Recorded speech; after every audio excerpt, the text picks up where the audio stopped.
쉬쉬와 중국어 공부하기. 자, 오늘은 화라고 하는 이 중국어 표현에 대해서 간단하게 알아보도록 하겠습니다. 자, 먼저 화라고 하면 제일 먼저 떠올리실 만한 표현이 꽃의 의미가 되겠는데요. 자, 그래서 예를 들어서 한 송이 꽃은 이朵화라고 합니다. 여기서 이제 朵라고 하는 표현이 바로 송이의 의미가 되겠는데요. 양사가 되겠습니다. 그래서 한 송이 꽃, 이朵화라고 하는 표현 알아두시면 좋겠고요. 자, 꽃이 피다라고 하는 거는 카이화라고 합니다. 그래서 여기서 이제 화가 꽃의 의미니까 피다라고 하는 의미는 중국어로는 카이가 되겠습니다. 자, 그래서 예문이 되겠는데요. 玫瑰花 카일러라고 하면 장미 혹은 이제 장미꽃 해서 玫瑰花가 되는 것이죠. 그래서 장미꽃이 피었다의 의미가 되겠습니다. 그래서 玫瑰花 카일러, 玫瑰花 카일러. 그래서 화를 생략을 해도 무방하겠습니다. 자, 다음 표현 苹果树 开花了. 자, 이 표현은 사과나무에 꽃이 피었다의 의미가 되겠습니다. 그래서 어디에 꽃이 피었다라고 할 때는 카이화러, 카이화라고 하는 표현을 쓰시면 되겠고, 무슨 꽃이 피었다라고 할 때는 카이라고 하는 표현을 쓰시면 되겠습니다. 그래서 玫瑰花 카일러 또는 苹果树开花了. 자, 이런 식으로 표현을 하시면 되겠습니다. 자, 이와 반대되는 표현이 되겠는데요. 꽃이 지다 라고 할 때는 띠아오시에 라고 하는 표현을 씁니다. 이때 이제 띠아오는 생략을 해도 되겠는데요. 띠아오시에 라고 하면은 조금은 이제 그 격식을 차린 그런 표현이 되겠고, 시에 라고 하면은 좀 더 이제 구어적인 그런 표현이 되겠습니다. 자, 그래서 예문이 되겠는데요. 玫瑰花谢了라고 하면 장미꽃이 이제 졌다 이런 의미가 되겠습니다. 자, 예전에 1994년 장하구, 중국어로는 짱슈의요가 되겠는데요. 그 장하구의 노래 제목 중에 我等到花儿也谢了라고 하는 노래가 있었습니다. 자, 먼저 노래 일부분 한번 들어보도록 하겠습니다. 你知不知道？你知不知道？我等到花儿也谢了。 자, 여기에서는 我等到花儿也谢了라고 하는 표현을 썼는데요. 이거는 이제 노래에서 보통 이제 러 대신 이제 리아오라고 이렇게 보통 발음하는 경우가 많아서 그런 거고요. 일반적으로는 이제 이야기를 할 때는, 말을 할 때는 我等到花儿也谢了라고 표현을 합니다. 자, 그래서 我等到花儿也谢了, 나는 기다렸다. 언제까지 기다렸냐 하면은 꽃이 질 때까지, 꽃마저 질 때까지 기다렸다 이런 의미가 되겠습니다. 그래서 노래 제목, 장하구의 노래 제목에도 이 시에라고 하는 표현이 있는 것을 볼 수가 있습니다. 자, 그 다음 표현이 되겠는데요. 화신이라고 하는 표현입니다. 꽃의 마음 뭐 이런 의미가 되겠지만요. 그런 의미보다는 이제 바람기가 있다라고 하는 그런 의미가 되겠습니다. 그래서 뒤에 이제 신을 생략을 해서 그냥 화라고 하는 표현으로 또 이제 사용을 하는데요. 그 외에 또 이제 화화공즈라고 하는 표현이 있습니다. 이거는 이제 바람기가 있는 사람, 그래서 바람기가 있는 남자, 그래서 플레이보이를 이제 중국어로는 화화공즈라고 이제 합니다.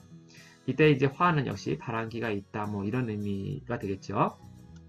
자, 그리고 함께 알아두시면 좋을 표현이 바로 화화실지에라고 있습니다.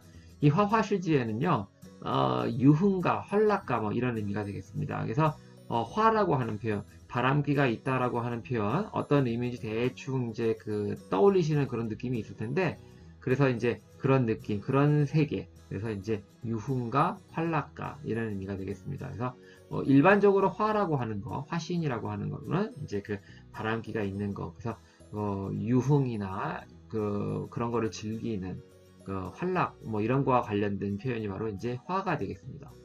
자, 그래서 예문이 되겠는데요. 타난펑이요. 서비의 화라고 하면 그 여자, 그녀의 남자친구는 굉장히 되게 화하다. 그러니까 바람기가 있다 이런 의미가 되겠습니다. 그래서 화라고 하는 표현, 이때 화는 이제 화신의 화가 되겠습니다. 그래서 화, 어떤 의미인지 이해를 하셨으리라 이해가 이제 생각이 되고요. 그 다음 표현이 되겠는데요. 이런 표현도 함께 알아두시면 좋겠어요. 화화류리. 그래서 화화류리는 여기서 이제 꽃의 의미를 떠올리시면 화화류리. 그래서 꽃과 그 막 녹색이 이렇게 막 어우러진. 그래서 어떤 의미냐면 그 알록달록하다 이런 의미가 되겠습니다. 그래서 이제 알록달록한 거를 이제 우리는 알록달록 이제 하는데 중국어로는 이제 화화류리라고 하죠. 그래서 여기서 이제 그냥 화라는 표현을 쓰기도 하는데요. 그래서 예문이 되겠는데 这件衣服太花了라고 하면 이 옷은 정말 너무 화러. 그래서 알록달록하다 이런 의미가 되겠습니다. 그래서 지금 화면 캡처 영화 신세계 2013년에 있었던 그 영화 신세계의 한 장면을 캡처를 한 것인데요. 그래서 이 옷을 보시면 지금 화라고 하는 것이 어떤 의미인지 이해가 되시리라 생각이 듭니다. 그래서 알록달록한 거. 그래서 这件衣服这件衣服太花了. 그래서 옷이 좀 이렇게 알록달록하다. 그런 의미라고 하는 거. 그래서 화라고 하는 표현이 왜 이런 의미가 됐는지 쉽게 이해를 하시리라 생각이 듭니다. 자, 그 다음 표현이 되겠는데요. 라오화옌. 자, 이 라오화옌은 노안이라고 하는 그런 의미가 되겠습니다. 그래서 노안의 그 노자, 라오, 그리고 화옌. 여기서 이제 화라고 하는 거는 눈이 침침한 거를 의미를 합니다. 그래서 노안이라고 하는 것이 이제 눈이 나이가 들어서 이제 눈이 침침해지는 걸 노안이라고 하는데, 이 눈이 침침하다라고 할 때, 그래서 화라고 하는 표현을 씁니다. 라오화예는 노안. 자, 그래서 예문이 되겠는데요. 最近眼睛有点花了라고 하면, 요즘 눈이 조금 침침해졌다. 이런 의미가 되겠습니다. 그래서 눈이 침침하다. 그거는 이제 중국어로 화라고 하는 표현을 씁니다. 자, 다음과 같은 표현도 함께 알아두시면 좋겠는데요. 빙무과 화러. 그래서 이제 빙무라고 하는 거는 이제 핸드폰이나 또는 이제 컴퓨터의 이렇게 화면이 되겠습니다. 그래서 화면이 꽈라는 거는 이제 긁다 그런 의미가 되겠는데, 그래서 긁혀서 화러 이렇게 좀 침침하고 잘 안 보이는 그런 의미가 되는 것이죠. 그래서 빙무과 화러라고 하면 예를 들어서 이제 핸드폰 같은 경우에 이제 스크래치, 이제 뭐 기스 같은 것이 이제 많이 나서 그래가지고 이제 그 화면이 잘 안 보이는 거 그런 의미로 꽈화러라는 표현을 쓰실 수가 있겠습니다. 그래서 화면이 이렇게 스크래치, 기스가 많이 나서 이렇게 화면이 잘 안 보인다, 침침하다 이런 의미가 되겠습니다. 자, 마지막 표현이 되겠는데요.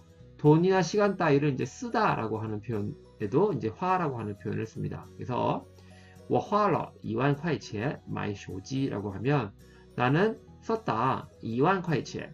2만 块钱은 이제 1만 위엔이 되는 것이죠. 근데 이제 일반적으로는 위엔이라는 표현보다 이제 실생활에서는 콰이라고 하는 표현을 많이 씁니다. 그래서 2만 콰이. 그래서 1만 위엔, 1만 위엔의 그 돈을 썼다 이런 의미가 되는 것이죠. 그래서 10,000원의 돈을 써서 핸드폰을 샀다 그런 의미가 되겠습니다. 그런데 한 가지 좀 주의를 하셨으면 하는 것이, 우리는 돈을 썼다, 내가 돈을 얼마 써서 핸드폰을 샀다 이런 식으로 표현을 하지만, 그래서 이런 식의 표현은 이제 쉽게 생각을 할 수가 있겠지만 다음과 같은 식으로도 표현을 하실 수가 있습니다. 그래서 역시 같은 의미가 되겠는데요. 这手机花了我2万块钱. 그래서 이 핸드폰이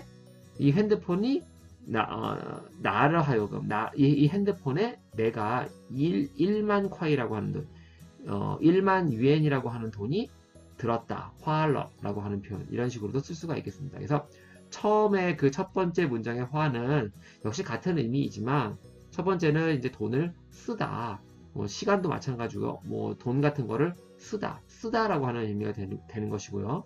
두 번째 문장에서는 뭐 역시 같은 의미이지만 들다라고는, 우리말로 하면 들다라고 하는, 돈이 들다라고 하는 의미로 이해를 하시면 되겠습니다. 그래서 이 핸드폰에 내가 1만 위엔의 돈이 들었다라고 하는 그런 의미가 되겠습니다. 그래서 결론적으로는 둘 다 같은 의미가 되는 것이죠. 그래서 화라고 하는 거, 돈을 쓰다 또는 돈이 얼마가 들다라고 하는 표현으로도 쓰실 수가 있겠습니다. 자, 그래서 오늘 화와 관련해서 일반적으로 화라고 하면 꽃의 의미이지만 이 화와 관련해서 많이 쓰는 표현 몇 가지, 4가지 표현 함께 알아봤는데요. 짧은 내용이었지만 여러분들에게 좀 도움이 되셨기를 하는 그런 바람입니다. 오늘 준비한 내용 여기까지이고요. 끝까지 들어주셔서 감사합니다.